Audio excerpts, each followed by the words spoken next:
Hello দর্শক, আসসালামু আলাইকুম। মহার্ঘ ভাতার প্রজ্ঞাপন ও নবম স্কেলের নতুন গেজেট জারি 4 আগস্ট থেকে কার্যকর ঘোষণা। অর্থ মন্ত্রণালয় যা বললেন এই বিষয়ে আজকের এই ভিডিওটিতে আমি এই বিষয়ে বিস্তারিত আলোচনা করতেছি। আপনারা অবশ্যই ভিডিওটি প্রথম থেকে শেষ পর্যন্ত ধৈর্য সহকারে দেখবেন। ভিডিওটি শুরু করার পূর্বে এখনও যারা আমাদের এই পরিবারের নতুন সদস্য আছেন তারা সাবস্ক্রাইব করে বেল আইকনটি অল করে দিন। সরকারি চাকরিজীবীদের দীর্ঘ প্রতীক্ষিত আর্থিক সহায়তা হিসেবে অর্থ মন্ত্রণালয় থেকে সদ্য প্রকাশিত প্রজ্ঞাপনে 11 থেকে 20তম গ্রেডের কর্মকর্তা ও কর্মচারীদের জন্য নির্ধারিত হয়েছে মাসিক 5,200 টাকা মহার্ঘ ভাতা। একই সঙ্গে নবম পে স্কেল ভুক্ত বিভিন্ন গ্রেডের জন্য নতুন গেজেট প্রকাশিত হয়েছে, যেখানে বেতন কাঠামোতে পরিবর্তন, গ্রেড পুনর্বিন্যাস ও পদোন্নতির শর্তাবলী পুনর্নির্ধারণ সহ গুরুত্বপূর্ণ নির্দেশনা অন্তর্ভুক্ত রয়েছে। চলমান মূল্যস্ফীতি, জীবনযাত্রায় ব্যয় বৃদ্ধি ও নিত্য প্রয়োজনীয় পণ্যের দাম বৃদ্ধির প্রেক্ষাপটে এই সিদ্ধান্ত সরকারি কর্মজীবীদের জন্য স্বস্তির সুর ছড়িয়েছে। অর্থ মন্ত্রণালয় বিজ্ঞপ্তিতে বলা হয়েছে, বর্তমান অর্থনৈতিক পরিস্থিতি, কর্মচারীদের জীবনমান ও বাজারের চাহিদা বিবেচনা করে ধাপে ধাপে বিভিন্ন গ্রেডের জন্য আর্থিক সুবিধার পুনর্বিন্যাসের পরিকল্পনা গ্রহণ করা হয়েছে। এর আওতায় 11 থেকে 20তম গ্রেডের কর্মচারীরা 6,300 টাকা পর্যন্ত মহার্ঘ ভাতা পাবেন। তবে অবসরকালীন অ্যাডজাস্টমেন্ট এর সম্ভাবনা নীতিগতভাবে বিবেচিত হচ্ছে। ভিডিওটির এই মুহূর্ত পর্যন্ত এসব যারা এখনো আমাদের এই চ্যানেলের নতুন সদস্য আছেন তারা সাবস্ক্রাইব করে বেল আইকনটি অল করে দিন। নতুন গেজেটে মোট 10টি গ্রেডের পদসমূহের বেতন কাঠামো, বর্ধিত ইনক্রিমেন্ট হার এবং পদোন্নতির শর্তাবলী পুনর্গঠন করা হয়েছে। জনপ্রশাসন মন্ত্রণালয় জানিয়েছেন, মন্ত্রণালয় ও দপ্তরগুলো বেতন কাঠামোর পুরনো সামঞ্জস্যপূর্ণ দূর করে এবার বাস্তবসম্মত ও সামঞ্জস্যপূর্ণ ব্যবস্থা আনা হয়েছে।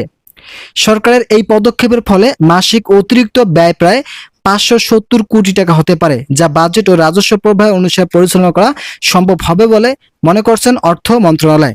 বাংলাদেশ অর্থনীতি সমিতি এবং সরকারি কর্মচারী সংগঠনগুলো এই ঘোষণাকে ইতিবাচকভাবে স্বাগত জানিয়েছে।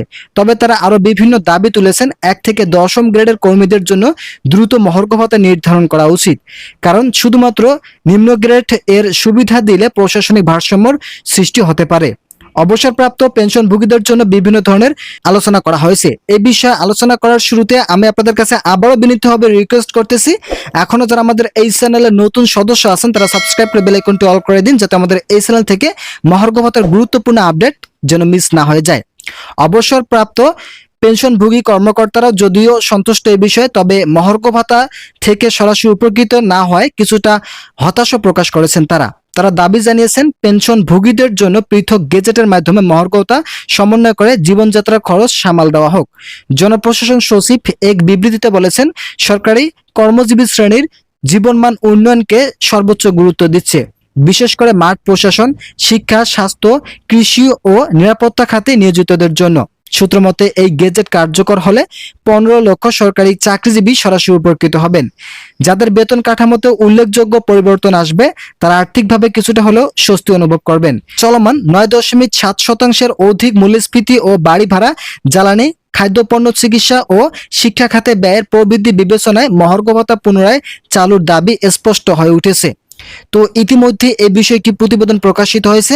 আপনারা অবগত আছেন, নতুন পে কমিশন, মূলত নবম পে কমিশন চালু করার জন্য একটি কমিটি গঠন করা হয়েছে এবং এই কমিটির প্রধান করা হয়েছে সাবেক অর্থ সচিবকে, জাকির আহমেদ খানকে প্রধান দায়িত্ব দেওয়া হয়েছে, যাতে খুব দ্রুত মধ্যে আগামী 6 মাসের মধ্যে প্রতিবেদন জমা দিতে বলা হয়েছে। তো এই বিষয়ে একটি প্রতিবেদন প্রকাশিত হয়েছে। আজকের এই ভিডিওটিতে আমি এই বিষয়ে বিস্তারিত আলোচনা করলাম। আশা করি ভিডিওটি থেকে অনেক উপকার পেয়েছেন। যদি উপকার পেয়ে থাকেন তাহলে অবশ্যই চ্যানেলটি সাবস্ক্রাইব করে পাশে থাকা বেল আইকনটি অল করে দিন। তো বন্ধুরা, আজকের এই ভিডিওটি এ পর্যন্ত। ভালো থাকুন, সুস্থ থাকুন।